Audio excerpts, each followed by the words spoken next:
Who brought coffee culture to colonial America? Why revolutionary? The question itself might seem simple enough, but the answer weaves through merchant ships, political upheaval, and the peculiar way Americans have always transformed foreign imports into something uniquely their own. Did these early coffee importers, those Dutch and British traders hauling sacks of roasted beans across the Atlantic, have any idea they were carrying the seeds of democratic revolution in their cargo holds? Well, stepping into a colonial coffee house wouldn't exactly match your modern Starbucks experience.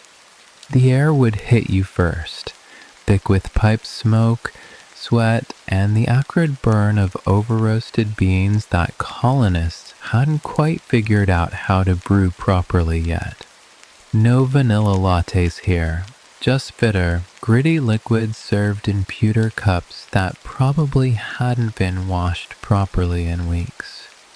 The floors would be covered in sawdust to soak up the spills, spit, and other offerings from patrons who'd been sitting there arguing since dawn. Over the next little while, we're uncovering how a beverage once reserved for Ottoman nobility somehow became the drink of American democracy, how coffee houses accidentally invented Wall Street, and why choosing coffee over tea became the ultimate patriotic statement.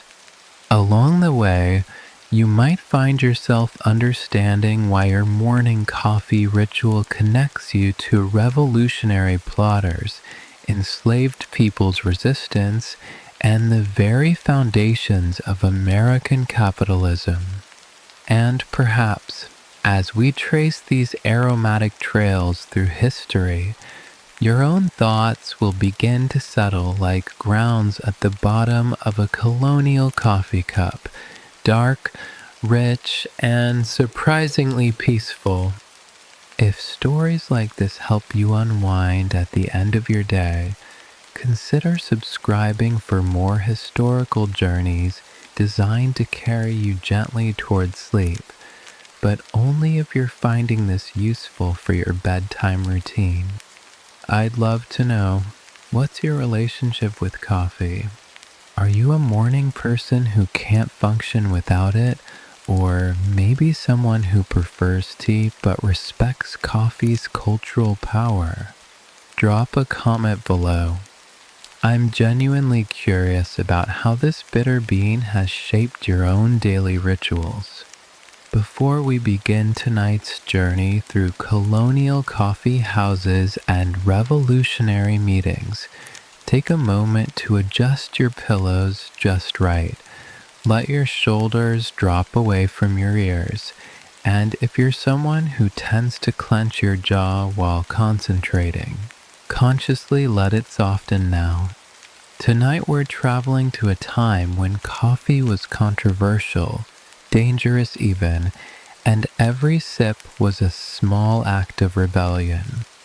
The story starts, as many American stories do, with ships arriving from distant lands.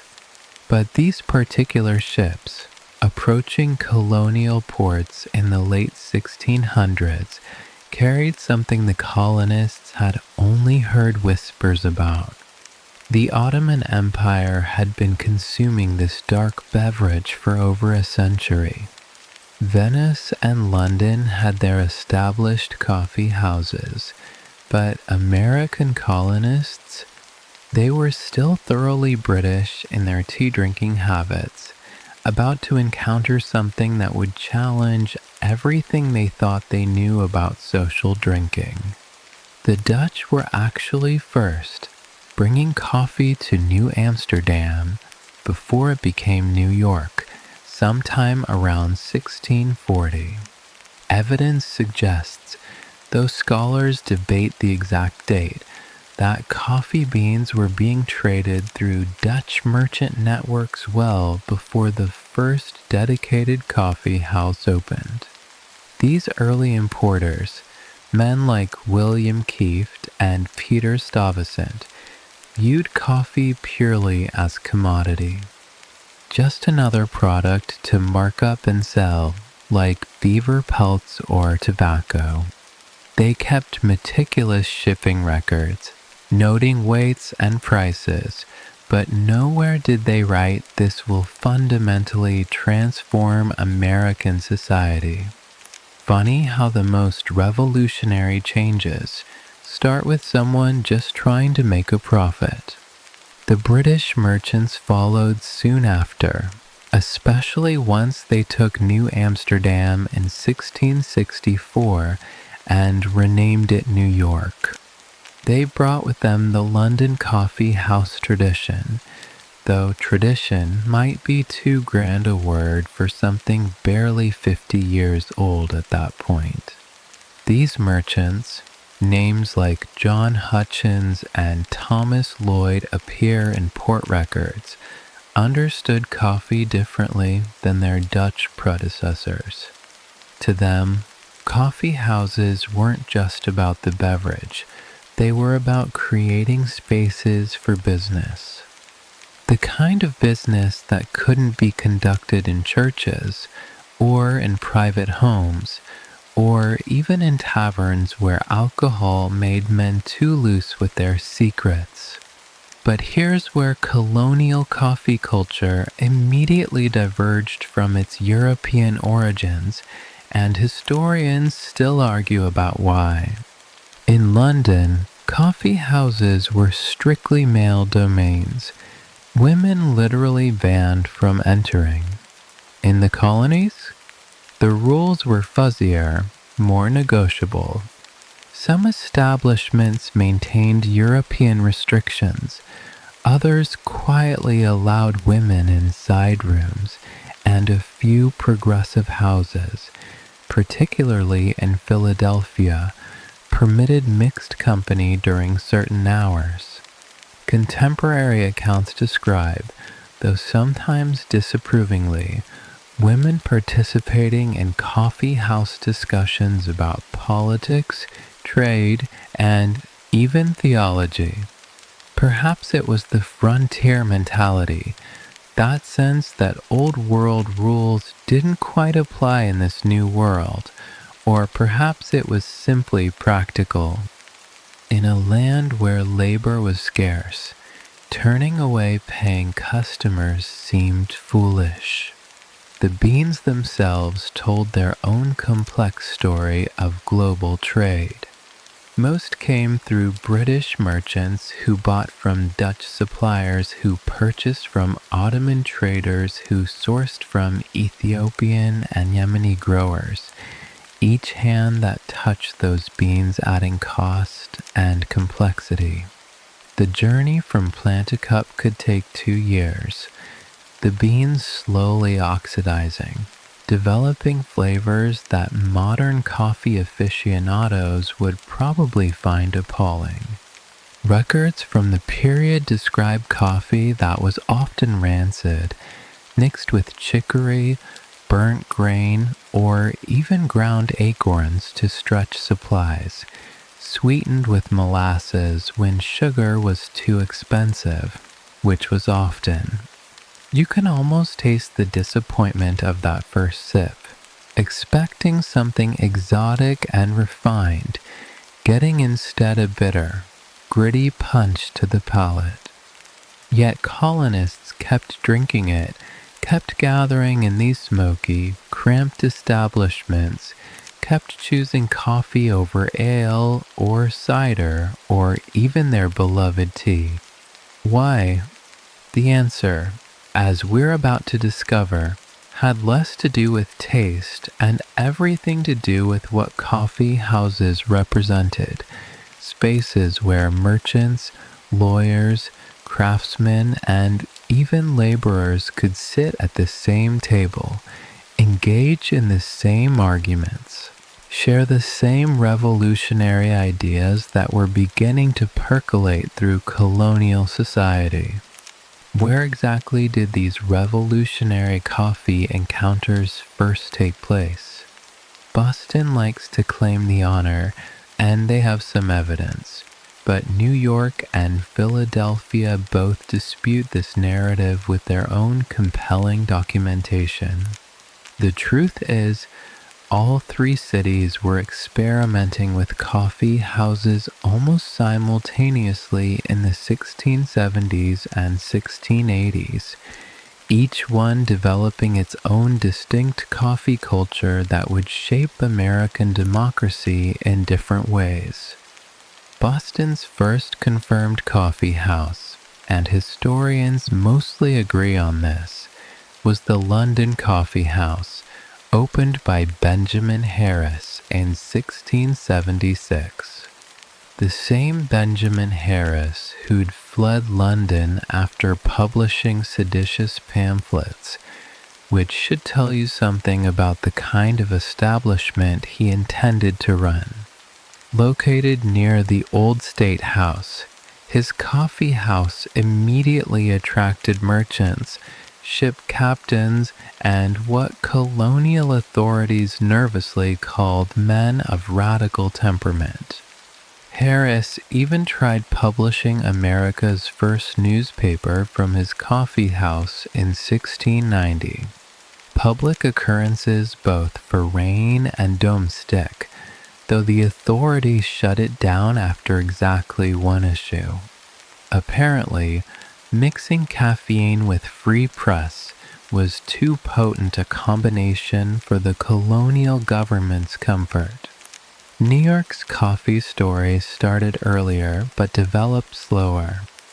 The King's Arms, opened around 1672, served coffee alongside stronger drinks, making it technically a tavern that happened to have coffee rather than a true coffee house.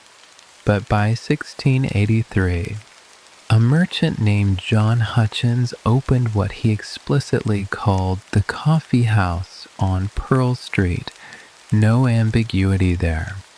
The establishment's rules, posted on a water-stained broadsheet that somehow survived, reveal fascinating details about colonial social dynamics. No gentleman shall occupy a table for more than 2 hours during peak trading times.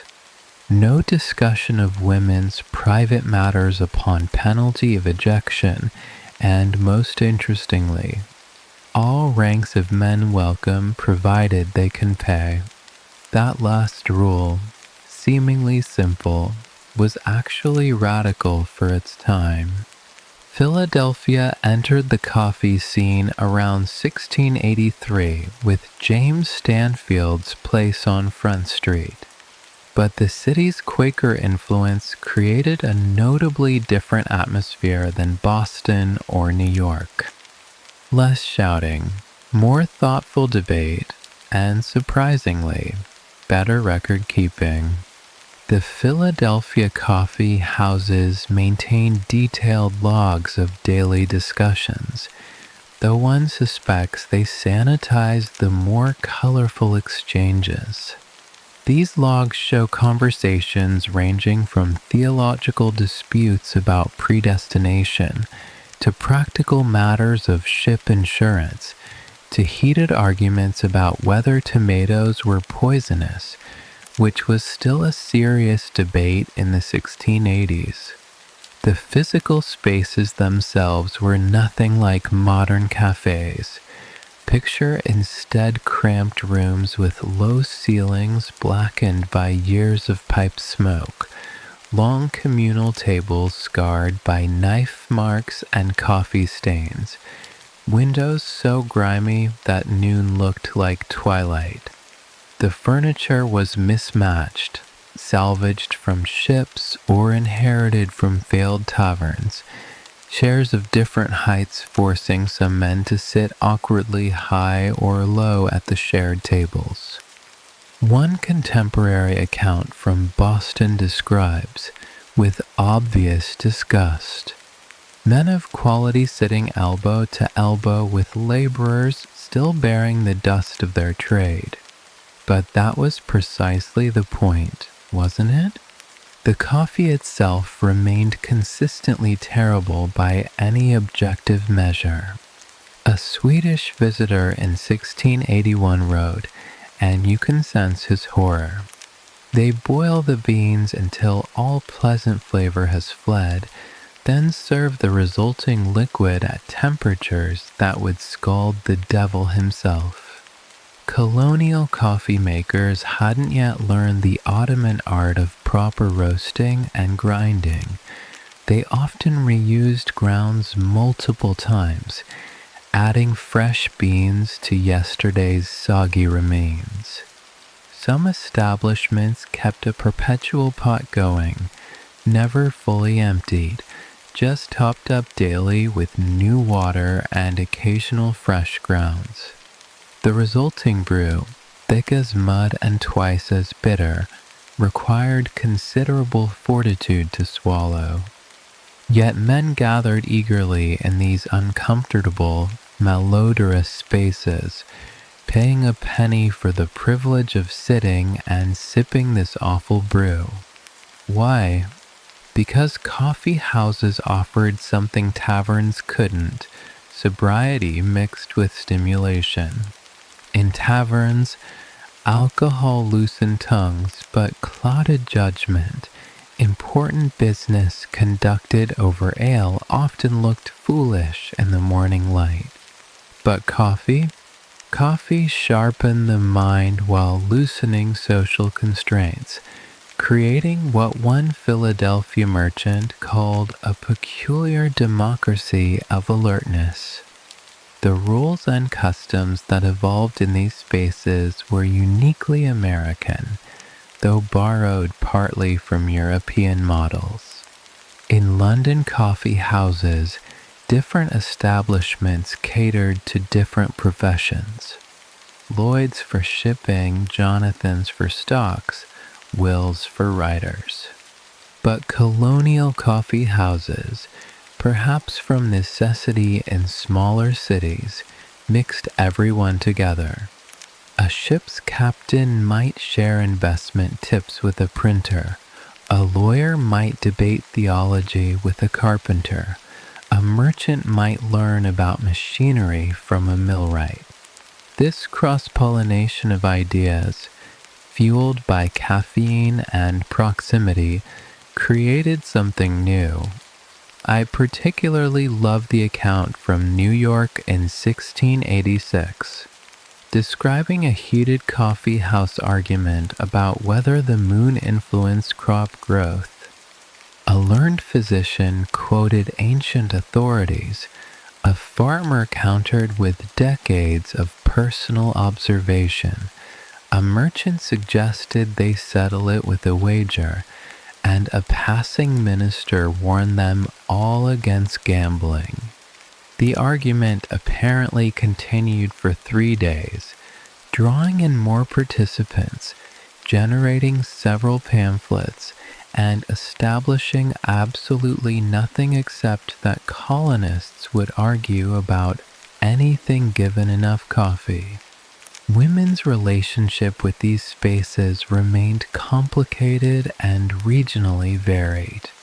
Boston officially excluded them, yet records show women operating coffee stalls just outside the main houses, selling better quality brew to men who'd grown tired of the house swill.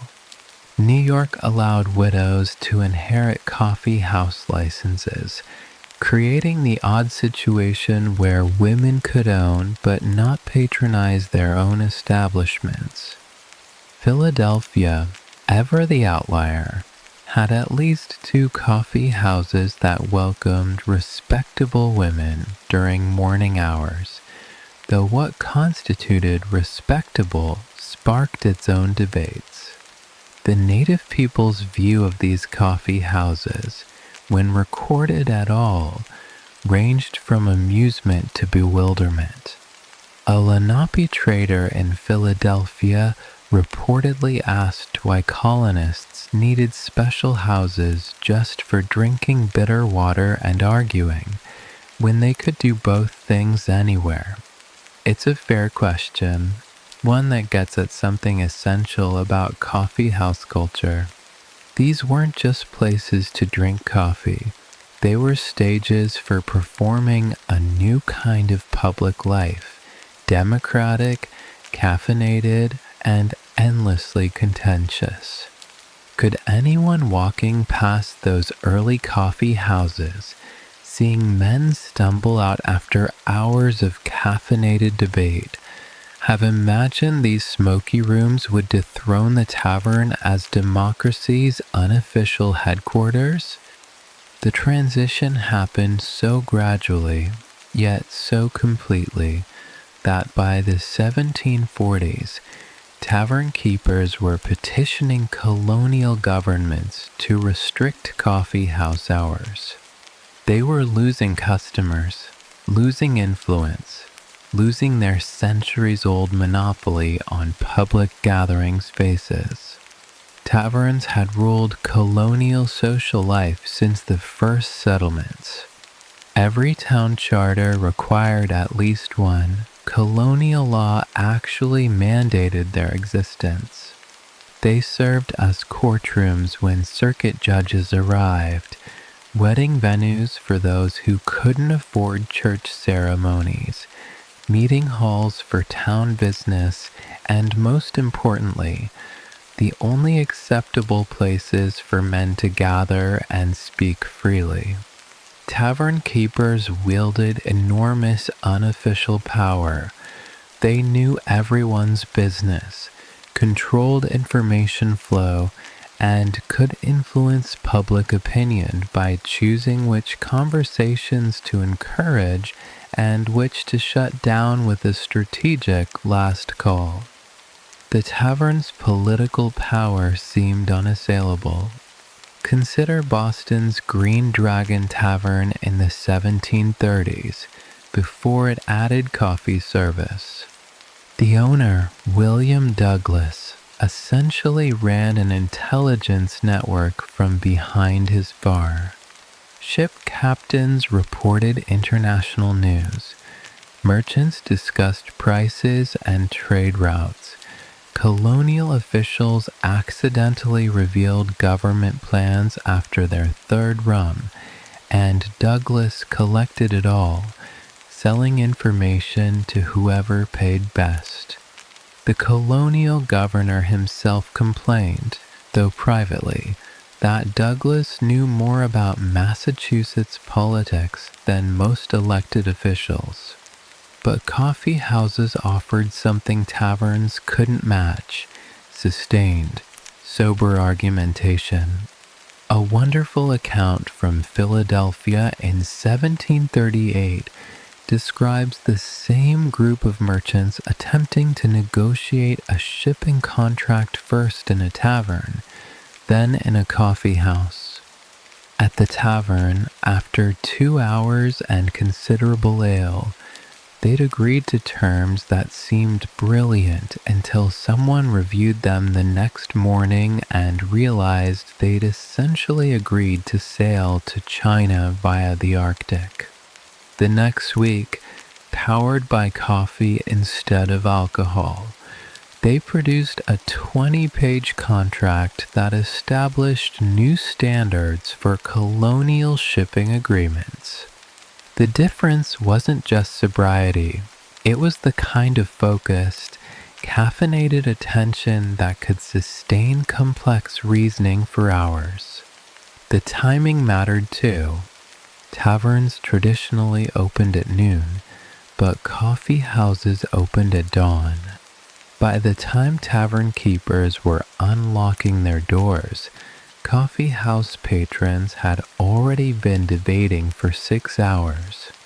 Early morning, when minds were sharpest, became the domain of coffee. A New York merchant wrote in 1741, "The man who would succeed in business must be at the coffee house by sunrise, for by noon all opportunity has been seized by those who rise early and drink bitter drinks." The social dynamics were radically different too. Taverns operated on ancient hierarchies. the best seats reserved for regular customers, the wealthy drinking imported spirits while laborers made do with cheap rum, conversations flowing down from the prominent to the humble. But coffee houses, perhaps because everyone was drinking the same terrible brew, developed more egalitarian customs. The penny admission fee, the communal tables, the first come first served seating, all of it created what one shocked British visitor called a most unnatural leveling of proper distinctions. Religious authorities initially supported coffee houses over taverns, seeing them as moral alternatives to alcohol's corrupting influence. But they soon discovered that caffeinated theological debates could be just as dangerous as drunken revelry, perhaps more so. In Boston, Minister Cotton Mather complained that coffee houses bred a pestilent sort of reasoning, where common men questioned biblical interpretation without proper theological training. The coffee house response? They started hosting weekly scripture debates where anyone could offer interpretations, driving Mather to declare coffee houses seminaries of sedition. The economic arguments between tavern keepers and coffee house owners grew increasingly bitter through the 1740s. Tavern keepers petitioned colonial assemblies, claiming coffee houses were unlicensed, untaxed, and undermined public morality by allowing men to neglect their work while sitting all day over a single penny cup. Coffee house owners countered that taverns created actual immorality, broken families, violence, and economic ruin through drink. The real issue, which neither side would admit, was that power was shifting from one institution to another. Some establishments tried to straddle both worlds. Boston's Bunch of Grapes added coffee service in 1742, maintaining separate rooms for coffee and alcohol drinkers. But the experiment failed. The two crowds mixed like oil and water. Coffee drinkers complained about noisy drunks. Tavern customers mocked the bitter water sippers, and eventually the owner had to choose. He chose alcohol and watched his politically influential customers migrate to pure coffee houses. The generational divide was stark. Older colonists, raised on British ale culture, viewed coffee houses with suspicion. Younger men, especially those educated or traveled, embraced coffee culture enthusiastically. A father in Philadelphia lamented in 1744 that his son spent every waking hour in those damned coffee houses, returning home with his head full of dangerous ideas about equality and natural rights. The son in question? He later signed the Declaration of Independence, though records don't reveal which specific founder this was. Native American traders who dealt with both taverns and coffee houses noted the difference immediately.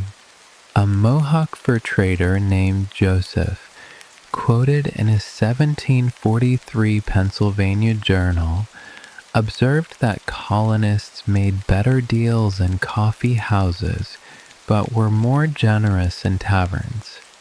Coffee makes them sharp like winter morning, he reportedly said, but rum makes them foolish like spring birds.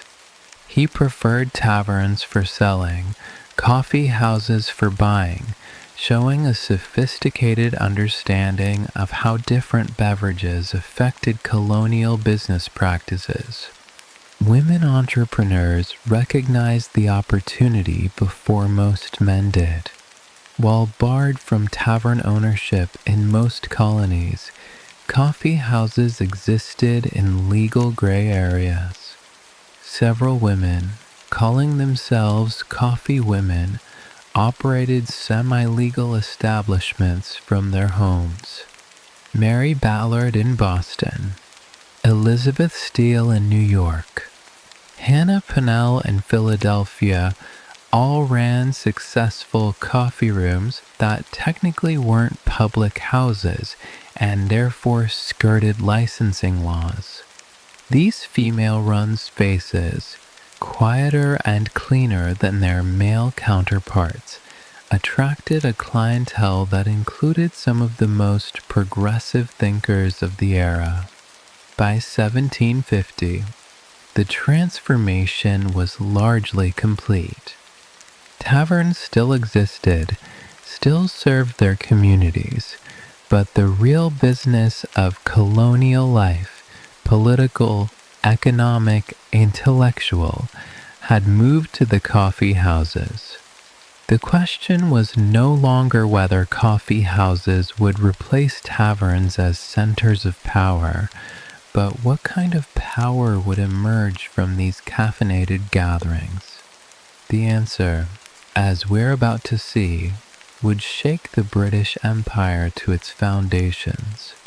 The London Coffee House of 1754 Philadelphia accidentally birthed American commerce through a series of mundane decisions that nobody recognized as revolutionary at the time.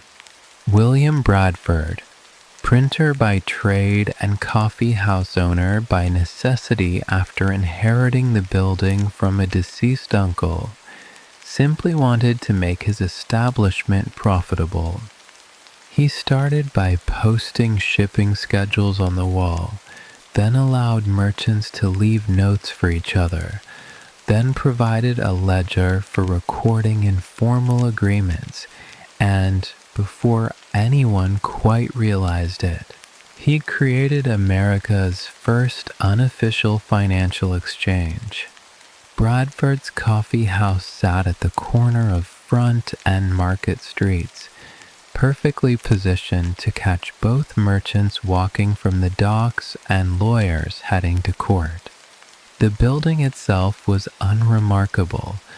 3 stories of red brick with a leaky roof that dripped coffee-colored water during rainstorms.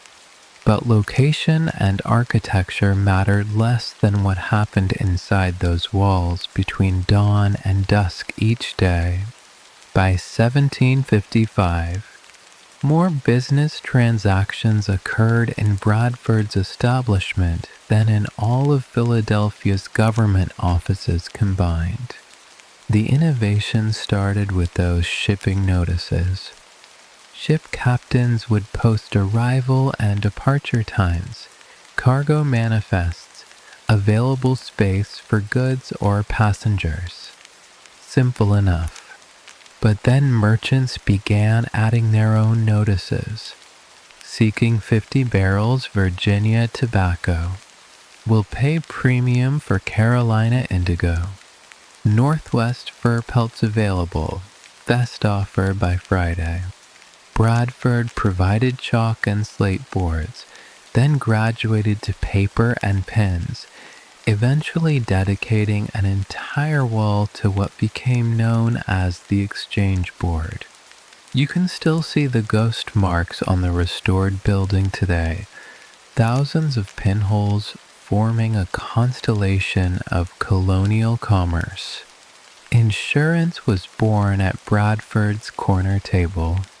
Maritime insurance existed in London, but getting policies for colonial ships required months of correspondence. In 1756, a group of Philadelphia merchants started meeting every Tuesday at Bradford's to offer local coverage. They'd assess ships, argue about routes, calculate risks based on weather patterns and piracy reports, then write policies on the spot. Their initial ledger, preserved in the Library Company of Philadelphia, shows remarkably sophisticated risk assessment. They charged twice as much for summer Caribbean routes, knowing hurricane season, and triple rates for ships with new captains, understanding that experience mattered more than the vessel's condition. The coffee house developed its own peculiar customs and unwritten laws.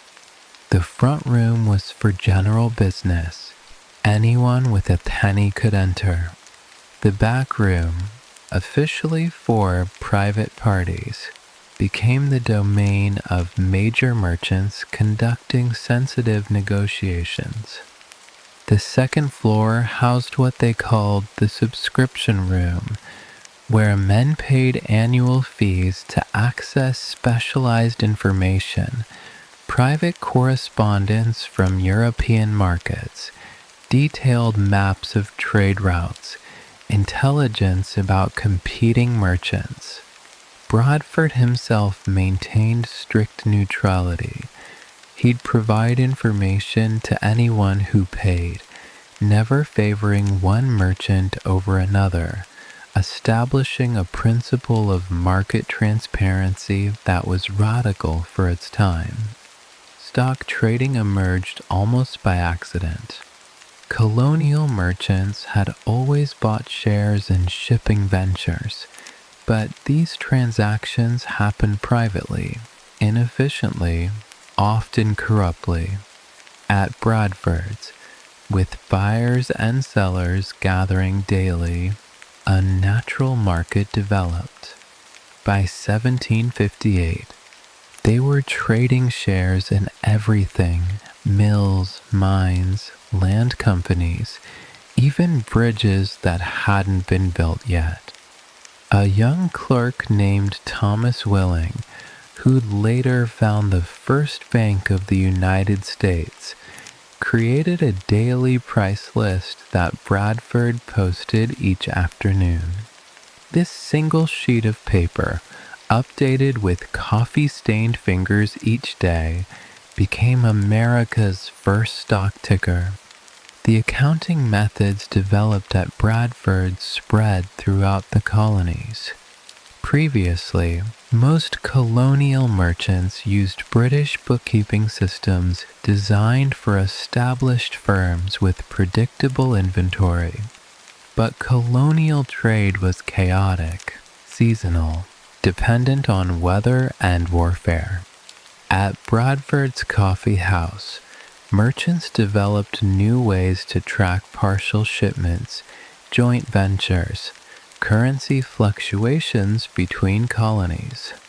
They invented what we'd now call futures contracts, agreeing to buy next year's crop at this year's prices. They created syndications, spreading risk across multiple investors. They even developed an early form of venture capital, funding speculative expeditions to unexplored territories. Credit evaluation happened through coffeehouse gossip elevated to system. Bradford kept what he called the character book, not official but universally consulted, where merchants' reputations were tracked through their deals. Pay late twice? That went in the book. Default on a handshake agreement? Recorded. Successfully complete a risky venture? Noted. This informal credit rating system, maintained through careful observation and community verification, made complex financial relationships possible without formal banking institutions. You could witness the birth of American capitalism in the daily rhythms of Bradford's establishment. At 6 a.m., Ship captains arrived with overnight news from vessels anchored in the Delaware. By 7 a.m., merchants were clustered around the exchange board, making rapid calculations. The 8 a.m. bell brought lawyers and notaries, formalizing yesterday's handshake deals. Noon saw the arrival of craftsmen and shopkeepers seeking small investments or quick loans. By 3 p.m., the major merchants retreated to the back room for serious negotiations. And at 5 p.m., Bradford would ring a small bell announcing the day's closing prices for various commodities and shares. The British authorities watched this development with growing alarm. Governor William Denny wrote to London in 1757, "Bradford's establishment has become a state within a state, where merchants make laws through custom and enforce them through commercial exclusion." He wasn't wrong. The coffee house had developed its own court system. Merchants who violated coffee house agreements were tried by a jury of their peers. Their punishment was exclusion from the exchange board and credit networks. For a colonial merchant, this was worse than legal prosecution. Women found ways to participate despite official exclusion. They couldn't enter Bradford's directly, but they could send agents, usually young sons or nephews, to conduct business on their behalf. Margaret Stedman, a widow who inherited her husband's shipping interests, supposedly directed one of the largest trading operations in Philadelphia entirely through written instructions delivered by her 12-year-old son each morning. The boy would return each evening with detailed reports, which Margaret would analyze overnight, sending new instructions the next dawn. The indigenous peoples trading in Philadelphia recognized Bradford's importance immediately. Delaware and Susquehannock traders began timing their visits to coincide with the coffee house's peak hours, knowing that's where they'd find concentrated buying power. They'd set up just outside, technically respecting the prohibition on native peoples entering, while their representatives negotiated inside. This arrangement, awkward and unjust as it was, created some of the period's most sophisticated cross-cultural economic relationships. By 1760, the London Coffee House wasn't just facilitating American commerce, it was defining it. The practices developed in that unremarkable brick building, transparent pricing, risk syndication, credit evaluation, futures trading, became the foundation for American financial markets. Bradford never planned any of this. He just wanted to sell coffee and provide a warm place for merchants to gather. But that's how revolutions often work, starting not with grand designs, but with practical solutions to immediate problems. Boston's Green Dragon transforms from coffee shop to revolution's secret headquarters, beginning in 1764 when the St. Andrew's Lodge of Freemasons started meeting in its upstairs room. The transformation wasn't immediate. It evolved through whispered conversations, careful recruitment, and the gradual realization that plotting rebellion required both secrecy and sobriety. By 1773, this unassuming building on Union Street had become the nerve center of American resistance. though its regular patrons ordering their morning coffee had no idea they were sitting directly below rooms where independence was being planned. The Green Dragon's evolution started when Daniel Malcolm, merchant and smuggler, purchased the establishment from the Douglas family estate. Malcolm understood that successful smuggling required accurate intelligence, and coffee houses were intelligence gold mines. He encouraged political discussion, hired bartenders known for their discretion, and most importantly, installed multiple exits, including a tunnel to the basement next door, though he claimed it was for storing barrels. The tunnel, archaeologists confirmed in the 1970s, led directly to Boston Harbor, perfect for moving contraband or fleeing British raids. The Freemasons brought organization to what had been casual resistance. The St. Andrew's Lodge included Paul Revere, Joseph Warren, John Hancock, names you recognize from history books, but also dozens of craftsmen, laborers, and small merchants whose names history forgot. They met officially once a month for Masonic rituals, but unofficially gathered almost nightly in the Green Dragon's back rooms. The coffee house provided perfect cover. Masonic meetings were legal, coffee houses were legal, and if conversation drifted from brotherhood ceremonies to British tyranny, well, who could prove it? The Sons of Liberty adopted the Green Dragon as their unofficial headquarters around 1765. This secret organization, dedicated to resisting British taxation, needed a public face that wouldn't attract suspicion. What better cover than a coffee house where merchants naturally discuss taxes and trade? Samuel Adams, the master propagandist, held court at the same corner table every morning from 6 to 8 a.m.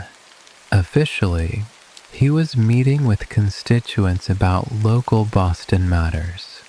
Unofficially, he was coordinating resistance across all 13 colonies through a network of correspondents who knew to send their letters to the Green Dragon.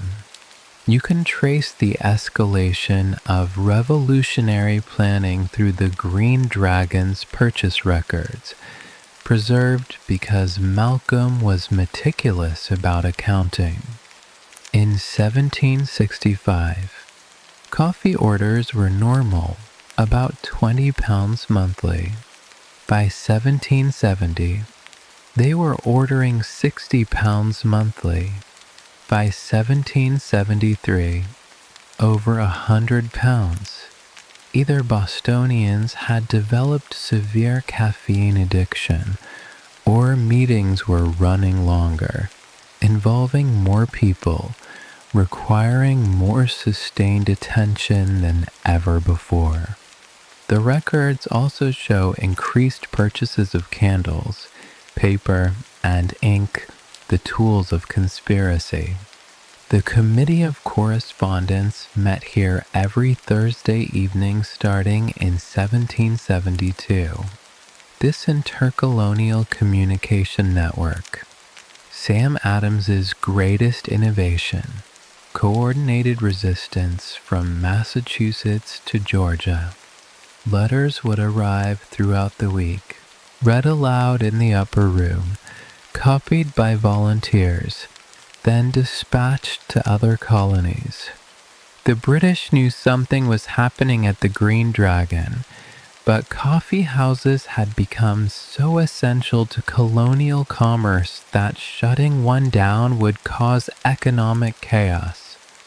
Governor Hutchinson complained, "That damned Green Dragon is the headquarters of the rebellion, but felt powerless to act without proof of illegal activity. The Boston Tea Party was planned in the Green Dragon's upper room on November 29, 1773. The meeting started as a legal town gathering about taxation, then transformed into something else entirely. Witnesses later testified, though carefully, that the discussion moved from protest to action when someone, identities still debated, suggested that Boston Harbor would make a fine teapot. The logistics were worked out over coffee, who would provide disguises, where to obtain hatchets, how to board the ships without bloodshed, which men could be trusted to participate. The entire operation, one of history's most famous acts of civil disobedience, was organized between cups of bitter colonial coffee. The aftermath required even more careful planning. The participants met at the Green Dragon the morning after, December 17, 1773.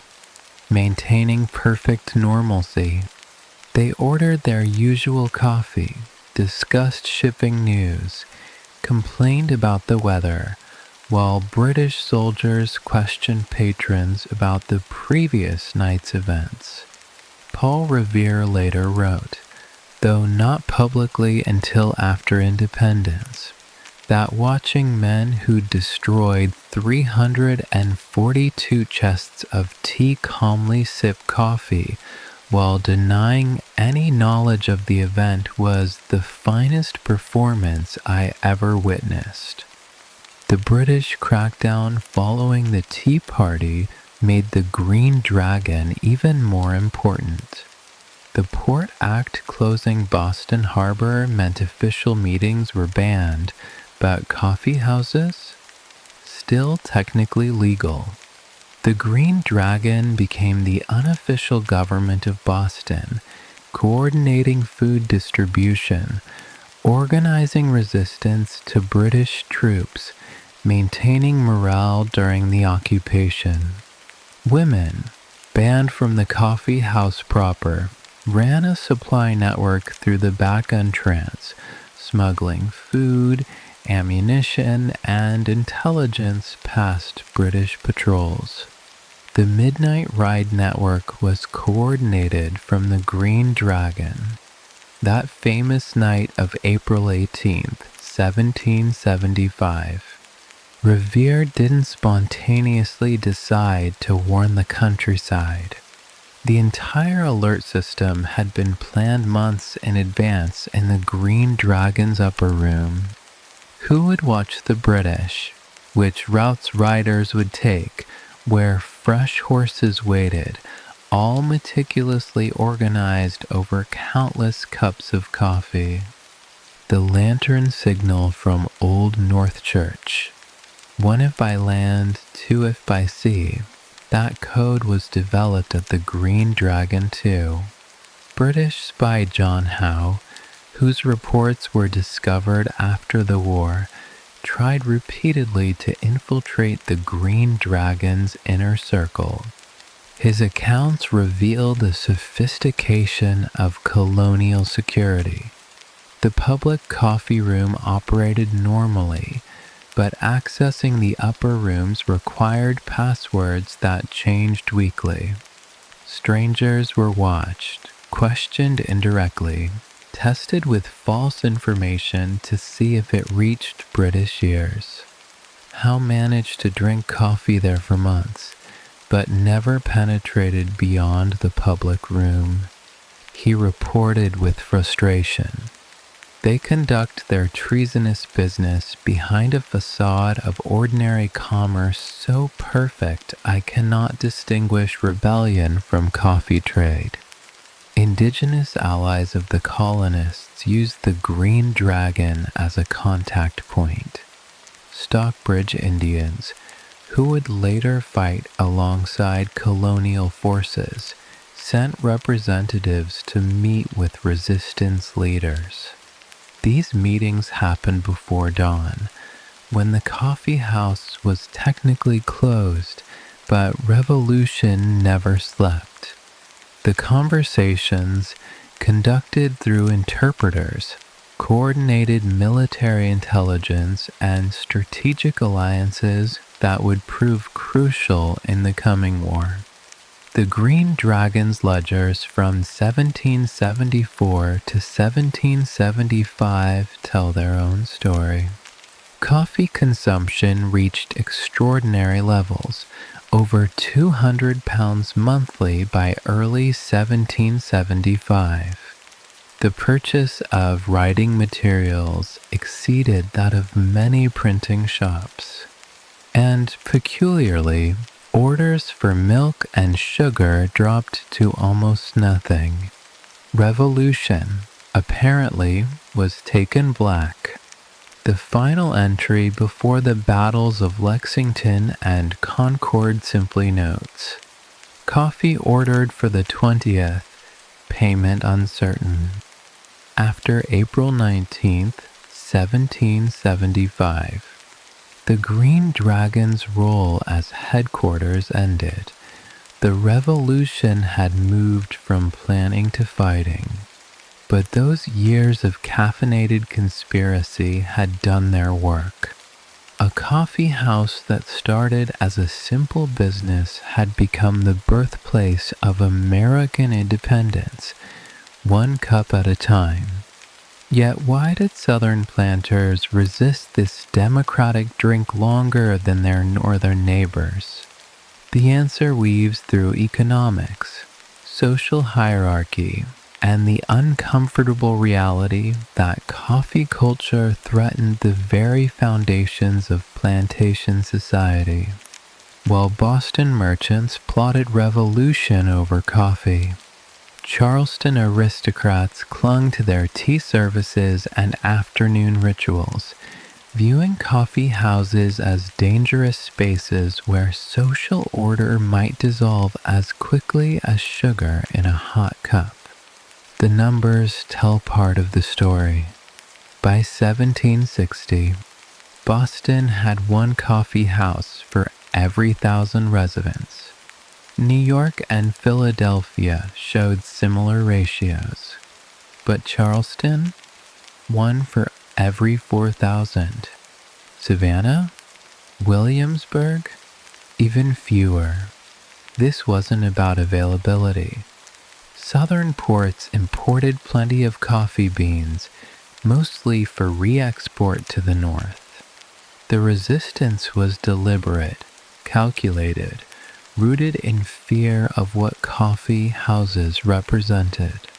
Southern plantation society depended on rigid hierarchies that coffee houses naturally eroded. In Virginia's tea gardens, elaborate ceremonies reinforced who mattered and who didn't. The planter's wife poured, guests were served in order of social standing, conversation topics were carefully controlled. But in a coffee house, a penny bought anyone entry, seating was first come first served, and conversation flowed wherever caffeine took it. Thomas Jefferson's cousin, John Randolph, wrote in 1762 that coffee houses were schools of insubordination where the natural order is daily overturned. The slavery question loomed large, though rarely spoken aloud. Northern coffee houses, while certainly not paragons of equality, occasionally allowed free black men to enter as servants or messengers. The possibility, however remote, of enslaved or free black individuals gaining access to coffee house discussions terrified Southern planters. A Virginia law from 1763, seemingly about regulating public houses, specifically banned anyone of African descent from entering establishments that served coffee. The real fear? That coffee house ideas about natural rights and equality might reach enslaved populations. Geography played a role too. Northern cities clustered merchants together, making coffee houses natural meeting points. But southern plantations spread across vast distances, each a self-contained world. Planters didn't need public spaces for business. They conducted trade from their estates through factors and agents. When they did gather, it was in private homes for multi-day visits, not quick coffee meetings.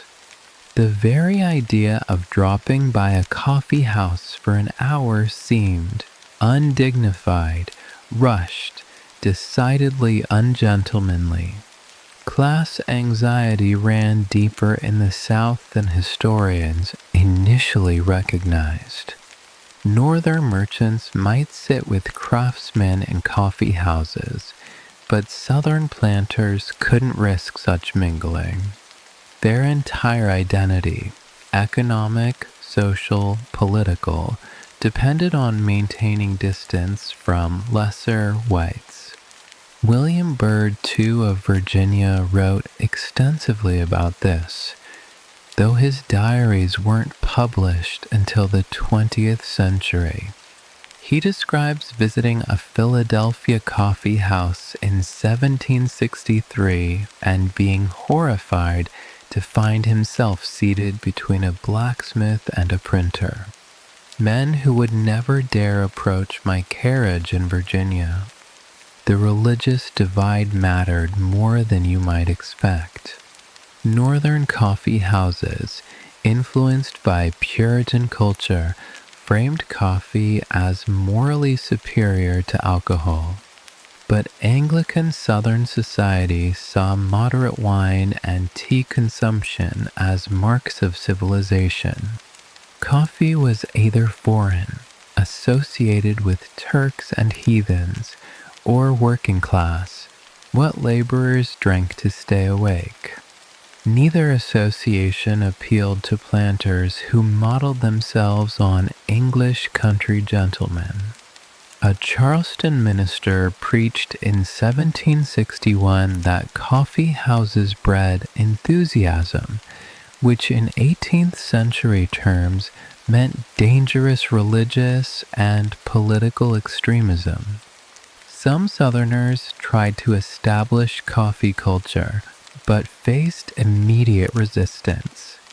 James Habersham opened Savannah's first coffee house in 1758, carefully marketing it as a gentleman's exchange with higher prices and dress codes.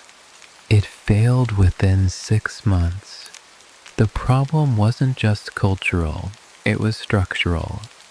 Coffee houses needed critical mass, enough daily customers to sustain conversation and business. Southern cities lacked the density, and planters wouldn't abandon their plantation routines for urban coffee culture. The Caribbean connection complicated Southern attitudes. Many Southern planters owned estates in Jamaica, Barbados, other sugar islands where coffee was associated with enslaved labor on coffee plantations. They'd seen the brutal conditions of coffee cultivation, the backbreaking work of harvesting and processing beans.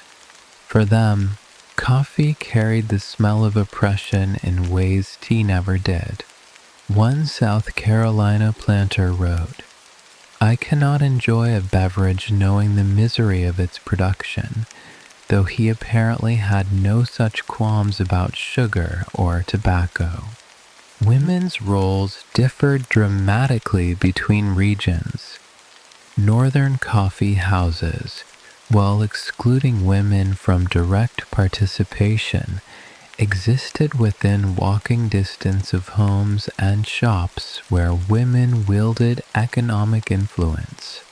But Southern plantation wives lived miles from any public establishment. Their power operated through private hospitality, elaborate tea services, carefully orchestrated social events. Coffee houses would have undermined this entire system. Mary Willing Bird wrote to her sister in 1764, "The thought of men gathering in public houses to discuss matters properly settled in drawing rooms is perfectly horrifying." Interesting exceptions emerged in frontier regions. Kentucky and Tennessee, technically Southern but lacking established hierarchies, embraced coffee houses enthusiastically. Lexington had 3 by 1770, more per capita than Charleston. These frontier establishments mixed all classes freely, planters' sons drinking alongside hunters and traders. Perhaps distance from the coast and from rigid social structures allowed coffee democracy to flourish. The Southern press revealed the anxiety. Newspapers in Charleston and Williamsburg published regular attacks on coffee houses as sources of leveling principles and democratic poison. But they also published coffee prices, shipping news from coffee-producing regions, and advertisements for coffee merchants. The contradiction was glaring. Southern elites wanted coffee's economic benefits while rejecting its social implications. Young Southerners educated in the North brought back disturbing ideas along with their degrees. Parents complained that sons returned from Princeton or Harvard full of coffee house notions about merit over birthright, talent over lineage, industry over inheritance. George Mason's son wrote from Philadelphia in 1767, "Father, you would be amazed at the conversations in our coffee house, ideas that would revolutionize Virginia society." His father ordered him home immediately. By 1770, the division was clear. The North had embraced coffee house culture as essential to commercial and political life. The South had rejected it as incompatible with plantation society. This split would have profound implications when revolution came.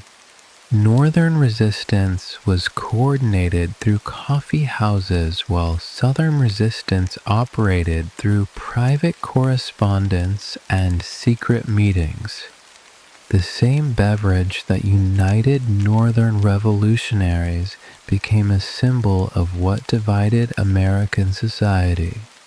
Then how did one December night in 1773 forever change American morning rituals? The Boston Tea Party didn't just dump 342 chests of tea into the harbor. It transformed coffee from a peculiar preference into patriotic duty. Within weeks of that famous destruction, choosing coffee over tea became the simplest way to declare independence without saying a word. You could participate in revolution simply by changing your breakfast beverage. The shift happened with stunning speed. John Adams wrote to his wife Abigail on December 17, 1773. The day after the Tea Party, the die is cast.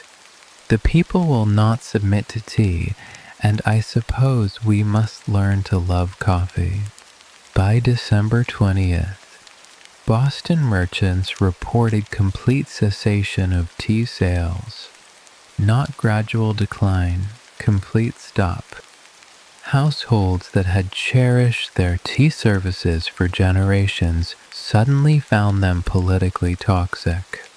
Some families literally buried their teapots in gardens. Archaeological digs in Boston have uncovered dozens, rather than risk being seen as loyalists. The mathematics of resistance were simple but powerful. Every pound of tea purchased put money in British coffers through taxes. Every pound of coffee, mostly imported through Dutch and French Caribbean colonies, avoided British taxation entirely. A Philadelphia merchant calculated in January 1774 that if all 13 colonies switched from tea to coffee, it would cost Britain over £100,000 sterling annually.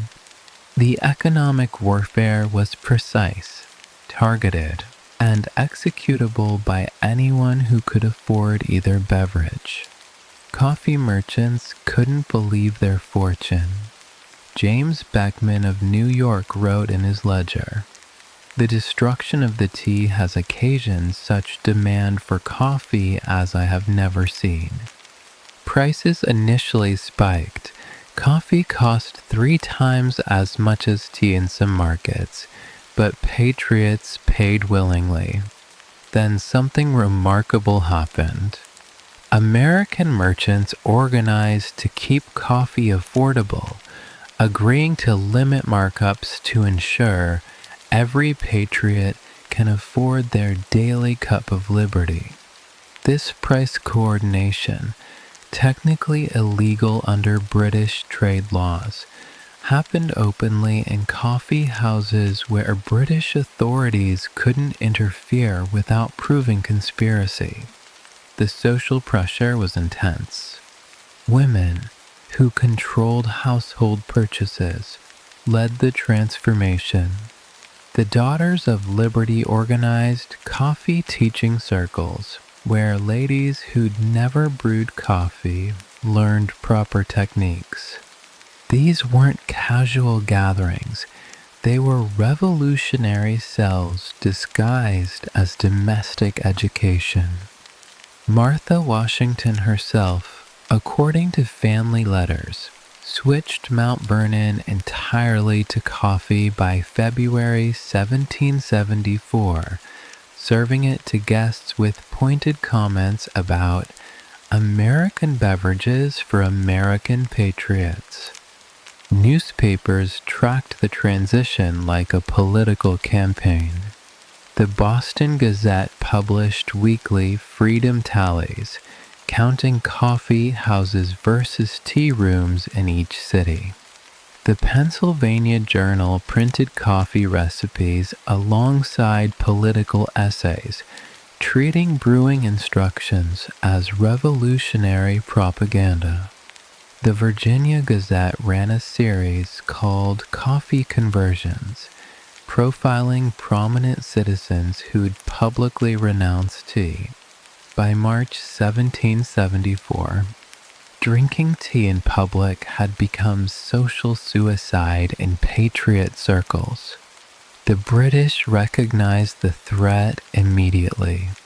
General Thomas Gage wrote to London, "The rebels have weaponized their morning beverage.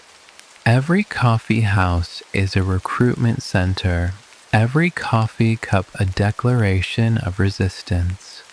The British tried various responses, flooding markets with cheap tea, spreading rumors about coffee causing madness, even attempting to intercept coffee shipments. Nothing worked.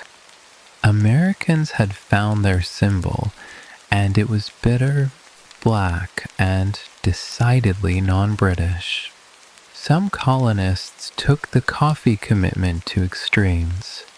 A group in Boston signed a pledge, preserved in the Massachusetts Historical Society, swearing to neither purchase, consume, nor suffer to be consumed in our households any tea whatsoever until the tyrannical taxes are repealed. But the pledge went further, promising to drink at least 1 cup of coffee daily as testament to our resolve. Imagine mandatory coffee consumption as political protest. The signers included merchants, ministers, lawyers, even a few reformed tea merchants who publicly burned their remaining inventory. Creative alternatives emerged for those who couldn't afford or obtain real coffee. Liberty tea was made from raspberry leaves. Freedom coffee from roasted barley and chicory. Patriots brew from dandelion roots. These substitutes tasted terrible. Witnesses universally agree on this, but that was partly the point. Suffering through awful coffee substitutes demonstrated commitment to the cause. A Connecticut woman wrote, "We drink our bitter brew and think of the bitter tyranny we resist." The cultural shift went beyond mere consumption. Coffee house rituals replaced tea ceremonies. Instead of afternoon tea, patriots held morning coffee councils. Instead of delicate china, they used sturdy pewter mugs that could be raised in toasts to liberty. Instead of quiet refinement, coffee gatherings encouraged animated debate. The beverage change facilitated behavioral change, from British subjects taking tea to American citizens taking action. Native American observers found this beverage battle bewildering. A Mohawk leader named Joseph Brant, educated in English schools and familiar with both cultures, reportedly asked why colonists thought independence depended on which plant they boiled for drinking. His question highlighted the symbolic nature of the conflict. It wasn't really about beverages, but about choice, autonomy, and the right to decide one's own consumption without foreign interference. Loyalists faced an impossible situation.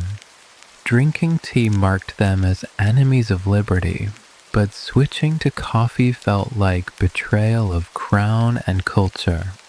Some tried to navigate middle ground, drinking chocolate or just water, but neutrality was increasingly impossible.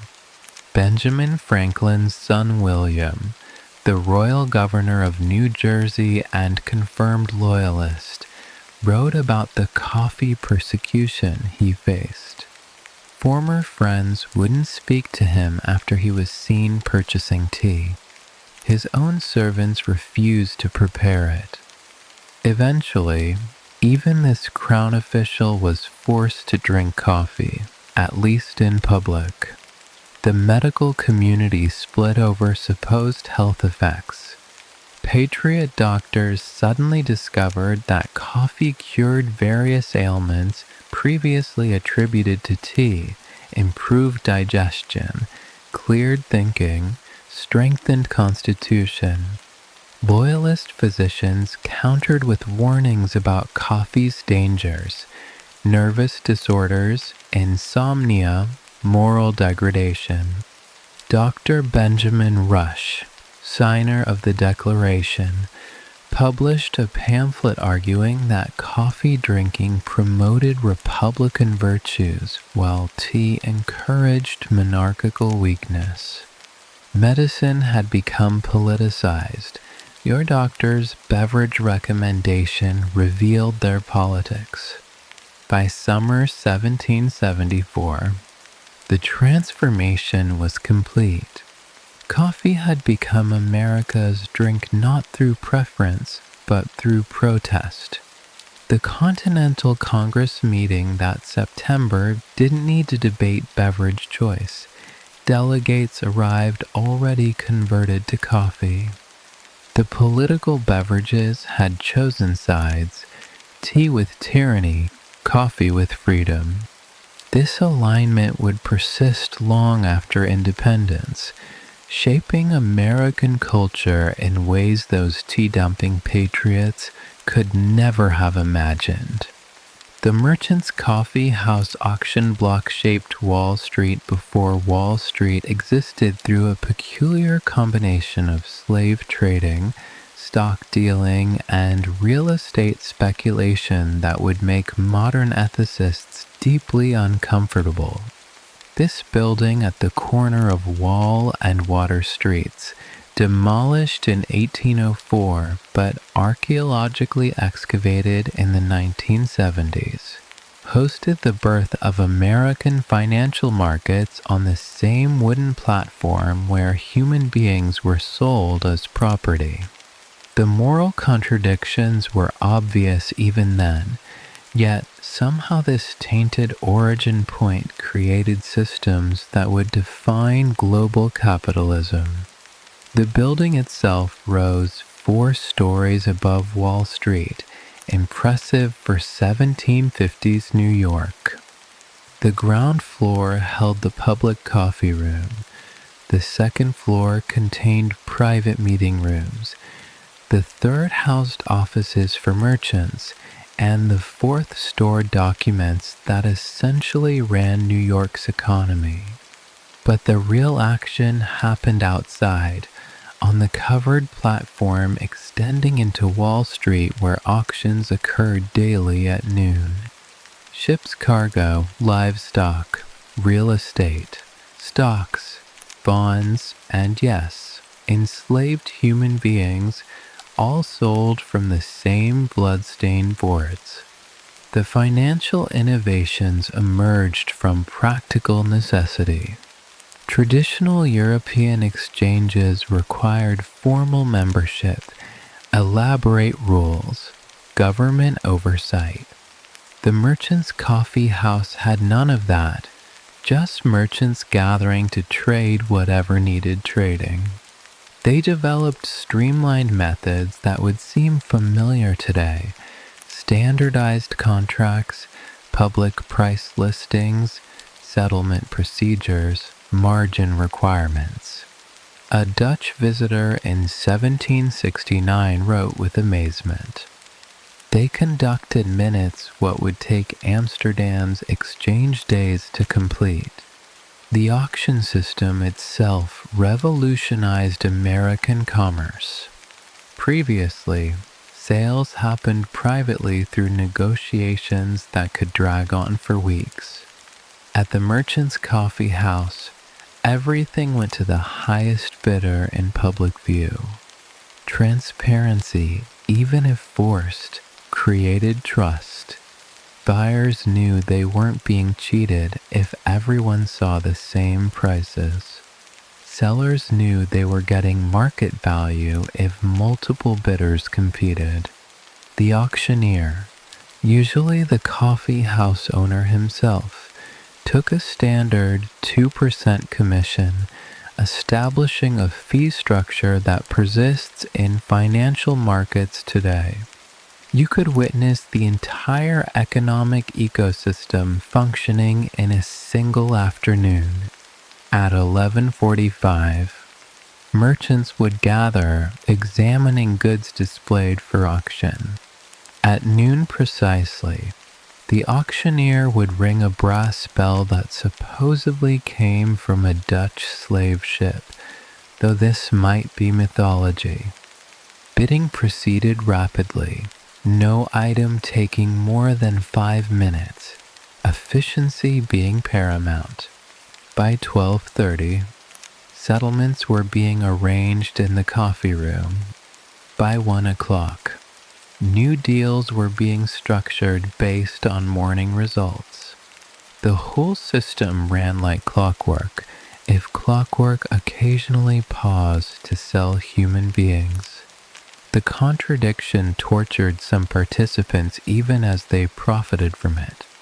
Alexander Hamilton, who learned finance at the Merchant's Coffee House in the 1770s, wrote privately about the moral catastrophe of conducting enlightened commerce on the same platform as slave auctions. Yet he participated, argued this was how change happened, from within systems rather than outside them. His financial architecture for the new nation, the bank, the mint, the treasury, all bore techniques he learned watching those auctions. Stock trading formalized here in ways that preceded European developments. The first securities regularly traded were shipping shares, portions of voyages that might return tenfold profit or total loss. Then came land company shares, speculation in Western territories no European had seen. Then bank stocks, insurance companies, eventually government bonds. The Merchant's Coffee House created America's first ticker, a chopboard updated hourly with prices. They instituted America's first circuit breaker, suspending trade if prices moved more than 10% without news. They even developed short selling, betting against securities, though this was controversial enough to spark actual duels. The information network centered here surpassed anything in the colonies. Ship captains reported directly to the Merchant's Coffee House before anywhere else, knowing that's where news commanded highest prices. By 1770, the establishment maintained correspondence with coffee houses in London, Amsterdam, Paris, and Kingston. A pricing discrepancy between New York and London could be exploited within 6 weeks, lightning speed for the era. This information advantage made fortunes and destroyed them when ships were lost or wars erupted. Women participated through legal creativity that would impress modern lawyers. Officially banned from the auction platform, they employed male agents who bid on their behalf. But several women, notably Elizabeth Murray and Margaret Hardenbrook, established themselves as powers behind the scenes. They maintained offices in nearby buildings, sent instructions via messenger boys, and somehow accumulated substantial fortunes despite never officially setting foot in the Merchant's Coffee House. Their success, carefully hidden at the time, emerged only through probate records discovered centuries later. The enslaved people sold here left few direct records, but their presence haunts every document. Auction lists describe human beings with the same language as cargo. One healthy male, approximately 20 years, skilled in carpentry. The prices they brought, meticulously recorded, funded expansions of the very financial systems that commodified their bodies. Some historians argue American capitalism's original sin wasn't just slavery, but the specific financialization of slavery that happened at places like the Merchant's Coffee House. The Revolution disrupted but didn't destroy these systems. When British forces occupied New York in 1776, they tried to maintain the Merchant's Coffee House as a financial center, but patriot merchants had fled, taking their networks and knowledge. The British ran auctions, maintained the ticker, even served the same terrible coffee, but without the human connections, the trust relationships built over decades. It was just an empty building with a bloody platform. After independence, New York merchants faced a choice. They could have started fresh, built new institutions without slavery's stain. Instead, they returned to the merchant's coffee house and resumed its practices, minus the slave auctions which moved elsewhere though didn't end. The financial techniques developed there, the auction systems, the information networks, the trading practices, spread throughout the new nation. When the New York Stock Exchange formally organized in 1792, its rules were essentially the merchant's coffee house customs written into law. The building's demolition in 1804 was supposedly for street widening, but correspondence suggests deeper motivations. New York's financial elite wanted to bury the embarrassing origins of their wealth. The auction platform was burned, not preserved. The records were dispersed, many destroyed. The coffee house's role in creating American financial markets was deliberately forgotten, only recovered through painstaking archaeological and archival work 2 centuries later. Today's Wall Street titans might not recognize the connection, but every stock trade, every bond auction, every financial innovation traces its ancestry to that coffee-stained platform where horror and commerce intertwined. The merchant's coffee house proved that revolutionary financial systems could emerge from the most morally compromised origins, a lesson both inspiring and deeply disturbing. Finally, what made coffee culture so perfectly suited to American democratic ideals? The answer lived in the mundane daily rituals, the penny admission that made no distinction between aristocrat and artisan, the communal tables that forced conversation across class lines, the bitter brew that tasted equally terrible to everyone regardless of wealth or status.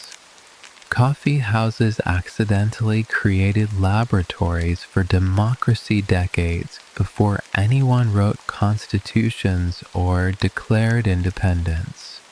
The egalitarian nature started with basic economics. Tea required elaborate equipment, proper pots, strainers, specific cups, sugar tongs, milk pitchers, a whole material culture that announced social standing. But coffee? You needed a pot, some ground beans, hot water, maybe a cup, though many establishments provided those. A Virginia planter visiting Philadelphia in 1772 complained that he couldn't distinguish merchants from laborers in coffee houses because they all drink the same black liquid from the same crude vessels. That was precisely the point, though he didn't realize it. European visitors consistently expressed shock at American coffee house customs. In London's coffee houses, subtle hierarchies persisted despite theoretical equality. Regular customers had preferred seats. Wealthy merchants commanded more attention. Aristocrats received better service even while mixing with commoners. But American coffee houses, perhaps from frontier pragmatism or revolutionary spirit, genuinely operated on first-come, first-served principles. A French diplomat wrote home in 1768, "I've seen judges wait for seats while apprentices finish their coffee. This would cause riots in Paris." The conversation rules embodied democratic principles before democracy had a vocabulary. In taverns, the loudest voice won. usually lubricated by alcohol and backed by social status or physical threat. But coffee houses developed different norms. Arguments required evidence. Claims needed support. Logic mattered more than volume. The Newport Mercury described coffee house debate rules in 1770. Each man may speak his turn without interruption, regardless of station, provided he can support his position with reason rather than passion. These informal regulations, enforced by social pressure rather than law, taught colonists how to be citizens before they had a country. The time structure of coffee houses promoted sustained political engagement. Tea was an afternoon ritual, brief, ceremonial, focused on social pleasantry rather than serious discussion. Taverns opened in evening, when men were tired, seeking escape rather than engagement. But coffee houses opened at dawn, when minds were fresh and stayed open all day. Political discussions could develop over hours, days, even weeks. The same group might debate the same topic every morning for a month, refining arguments, incorporating new evidence, building consensus, or clarifying disagreements. This patient, caffeinated deliberation created sophisticated political thinking. You can trace American political philosophy through coffee house discussions preserved in letters and diaries. Natural rights, social contracts, representation, and taxation. These concepts were debated in coffee houses years before appearing in revolutionary documents. John Adams later wrote that he heard the principles of the Declaration of Independence discussed in Boston coffee houses 1,000 times before Mr. Jefferson put them to paper. The ideas weren't born in coffee houses, but they were refined, tested, and popularized there through countless caffeinated conversations. The information flow in coffee houses demonstrated democratic knowledge distribution. In aristocratic societies, information was power, carefully guarded, selectively shared. But American coffee houses posted everything: ship arrivals, prices, political news, scientific discoveries, on public boards anyone could read. This transparency wasn't altruistic. Merchants needed accurate information to compete, but it created an informed citizenry as a byproduct. A carpenter might read the same London newspapers as a magistrate, forming his own opinions about imperial policy. Religious diversity flourished in coffee houses in ways churches couldn't accommodate. Quakers, Congregationalists, Anglicans, even the occasional Catholic or Jew, all drank coffee together. Theological arguments happened, sometimes heated, but the coffee house norm of rational debate over violent confrontation meant different faiths could coexist. A Baptist minister in Rhode Island noted in 1771 that he learned more about other denominations from coffee house conversations than from years of formal theological study. The resistance movements found coffee houses perfectly structured for organizing democracy. Unlike secret societies that required oaths and rituals, coffee houses were public but discreet. Anyone could enter, but not everyone paid attention to every conversation. Revolutionary planning could happen openly because it looked like ordinary business discussion. The British new sedition was being planned in coffee houses, but couldn't distinguish it from legitimate commerce. This hiding in plain sight approach became a template for democratic organizing.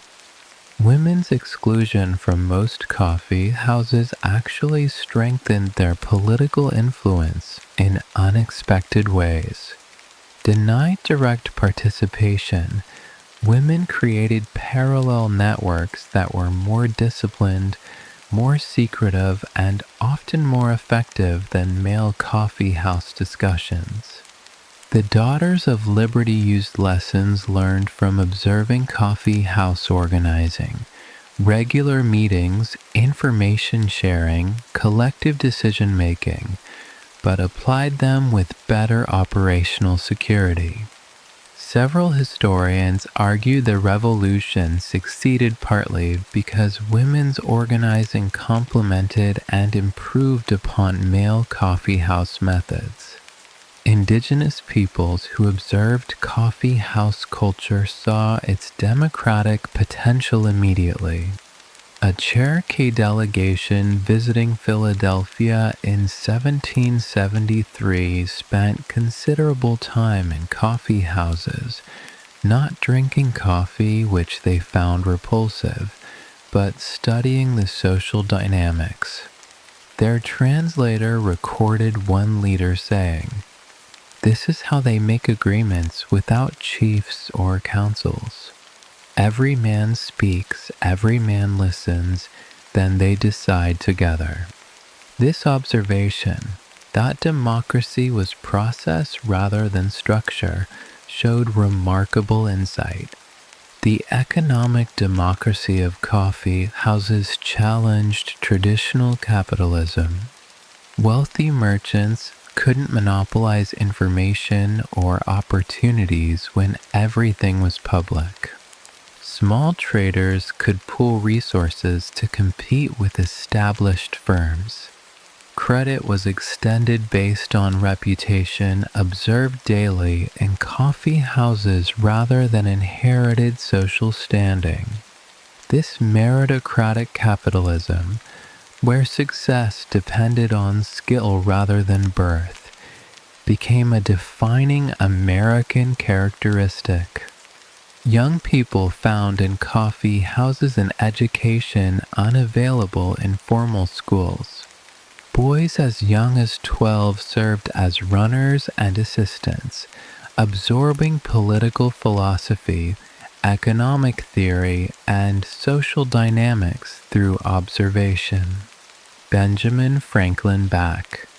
Franklin's grandson wrote that his real education came from listening to coffee house debates rather than classroom lectures.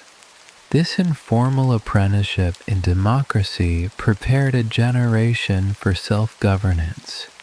The coffee house model influenced the structure of American government itself. The Constitutional Convention's rules, equal representation regardless of state size and debate, decisions by majority vote, open discussion of all proposals, mirror coffee house customs more than parliamentary procedure. Even the physical arrangement, delegates around tables rather than hierarchical seating, reflected coffee house egalitarianism. What made coffee culture so perfectly suited to American democratic ideals?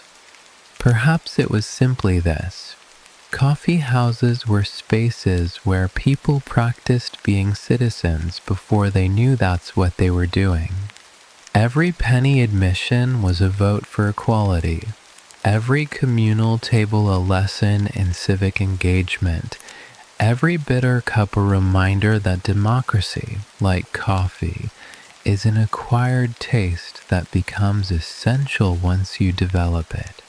From colonial curiosity to national necessity, coffee's revolutionary legacy endures in every modern coffee shop, where strangers share Wi-Fi passwords and workspace, unknowingly participating in a 350-year tradition of caffeinated democracy. The transformation was complete by 1800, when the first U.S. Congress allocated funds specifically for coffee, but not tea, in government buildings, officially acknowledging what culture had already decided. America would be a coffee nation, not through preference, but through principle. The numbers tell the story of permanent change. In 1760, colonists consumed roughly 90% tea and 10% coffee. By 1800, those percentages had reversed. By 1850, America was importing more coffee than all of Europe combined. This wasn't just changing taste. It was cultural revolution measured in shipping manifests and import duties. The young republic's economy reorganized around coffee trade, developing relationships with Latin American producers that would shape hemispheric politics for centuries. The architectural legacy lives in every American city. Those original coffee houses established the template for public space in democracy, accessible, egalitarian, functional rather than formal. When cities rebuilt after fires or expanded westward, they included coffee houses in their planning, not as afterthoughts, but as essential infrastructure, like courts and markets. San Francisco during the gold rush had coffee houses before it had proper government buildings. Chicago after the Great Fire rebuilt its coffee houses before its churches. Priority revealed values.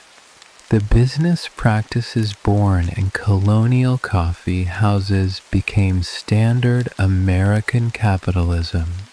The daily auction, the public price board, the pooled investment, the credit based on reputation rather than heredity. These innovations seemed radical in 1750, but became routine by 1850. When the New York Stock Exchange formalized in 1792, when the Chicago Board of Trade opened in 1848, when the San Francisco Mining Exchange began in 1862, they all used rules developed in coffee houses. The DNA of American finance carries coffee stains. You can see coffee house influence in American political structures that seem unrelated to beverages. Town halls where citizens debate local issues, congressional hearings open to public observation, the tradition of political stumping where candidates speak directly to voters, all echo coffee house customs. The assumption that ordinary citizens should have access to information and voice in governance, that merit matters more than birthright, that disagreement can be civil and productive. These were coffee house principles before they were constitutional ones. The intellectual traditions persisted even as original coffee houses disappeared. American universities developed seminar styles that mimicked coffee house discussions, small groups, equal participation, evidence-based argument. Scientific societies met in coffee houses before building dedicated facilities, maintaining informal, collaborative approaches that distinguished American research from European hierarchies. Literary movements from transcendentalism to the beats gathered in coffee houses, not salons or clubs, emphasizing accessibility over exclusivity. Modern coffee culture unconsciously recreates colonial patterns. The independent coffee shop with its community bulletin board mirrors colonial exchange boards. The laptop-wielding freelancer working alongside students and retirees continues the tradition of economic mixing. The local coffee shop that hosts poetry readings, political discussions, business networking, maintains the multi-purpose function of colonial establishments. Even corporate chains, despite their homogenization, preserve the democratic principle that anyone can enter and stay as long as they want for the price of a cup. The gender dynamics finally resolved in coffee's favor. Women, excluded from colonial coffee houses, now represent the majority of coffee shop customers and owners. The third wave coffee movement, emphasizing quality, origin, and craft, is significantly female-led. The revolution that began in male-only spaces ultimately created environments where women's leadership seems natural. Historical irony served with steamed milk. International observers still note American coffee culture's democratic character. European cafes maintain subtle hierarchies, regular customers, tourist sections, different service styles. But American coffee shops, whether in Manhattan or Montana, operate on colonial principles. First come, first served. No reserved tables. Rich and poor drinking from identical cups. A Japanese business consultant wrote in 2010, American coffee shops are democracy theater where everyone performs equality. The political function continues, transformed but recognizable. The Tea Party movement of 2009, despite its name, organized in coffee shops. Occupy Wall Street in 2011 used coffee shops as planning centers. The Women's March of 2017 was coordinated through coffee shop meetings. Black Lives Matter organizers meet in coffee shops. The locations change, the issues evolve, but the pattern persists. Americans still plan their revolutions over coffee. Digital technology amplifies rather than replaces coffee house dynamics. Wi-Fi transforms every coffee shop into an information exchange more powerful than colonial merchants imagined. Social media extends coffee house conversations globally.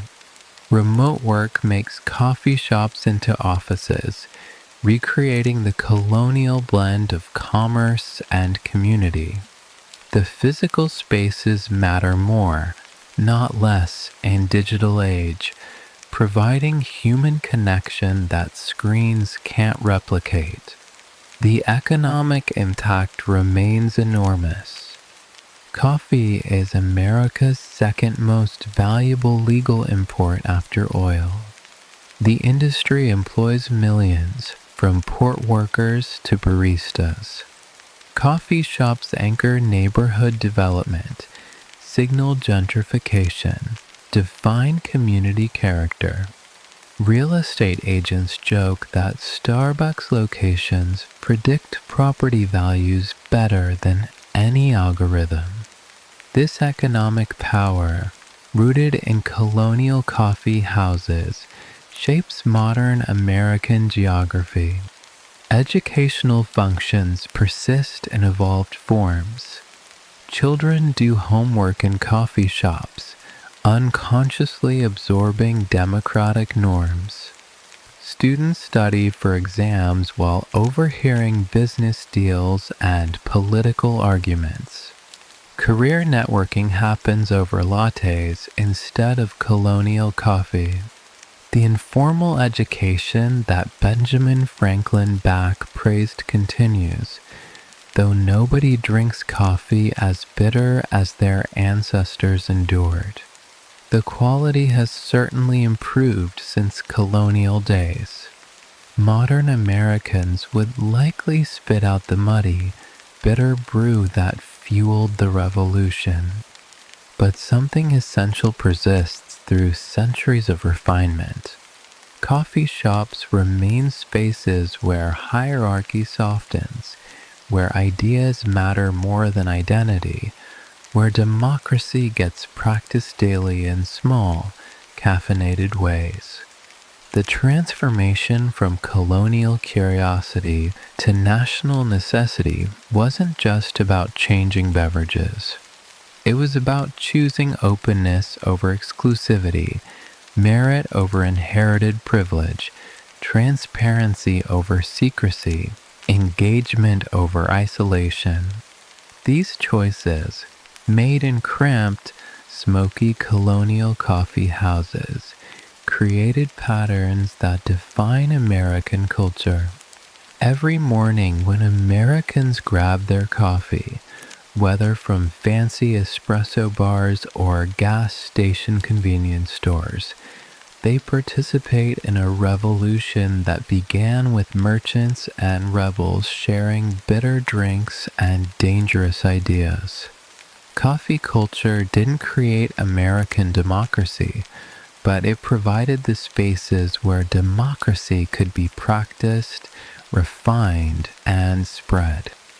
From those first colonial coffee houses to today's ubiquitous shops, the tradition continues. A penny's worth of coffee once bought entrance to revolutionary planning.